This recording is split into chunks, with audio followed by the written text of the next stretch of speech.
You must be like a rock in an ocean of emotions, but don't get caught trying to be something that you already are. You already have all the resources you need to become peaceful, balanced, grounded within your body. But the more that you try to become something is the more that you're telling your brain that you're not that thing already. Words like overcome or stop feeling can be misinterpreted as suppressing, ignoring, dismissing, shaming these parts of you. Even saying that bad thoughts or bad feelings are shameful, that's already activating the unconscious programs that have been instilled within you from birth, from childhood, or from wherever you picked it up from. Emotions are in fact natural part of the human experience and are meant to be felt and not meant to be intellectualized or categorized as bad. Otherwise, the field of view beyond an intrusive thoughts becomes narrowed down because you are still behaving and deciding from a filtered, outdated reality. When you pay attention to the parts of yourself that you don't like and you respond to that thought and say, I don't like the way that you're making me feel, I don't like that you're overreacting, I don't think that you're valid, you are creating more shame within the programs and literally stacking up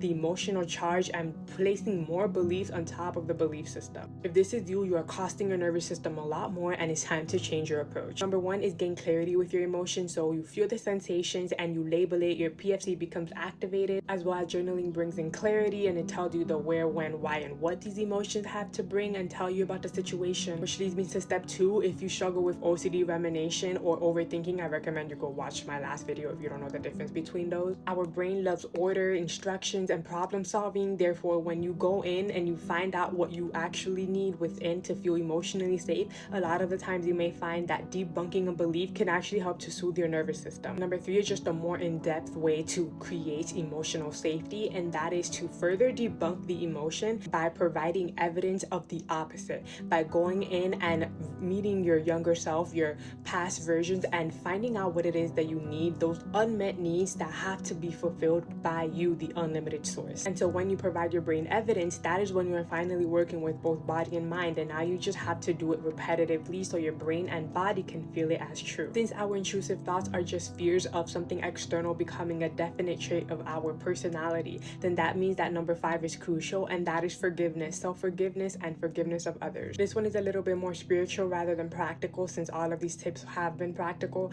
but I recommend you going to directly to source, to divine, or even in your journal and get quite literally honest and blunt with yourself about what it is that you need forgiveness for and what it is that you feel like you're unable to forgive from others.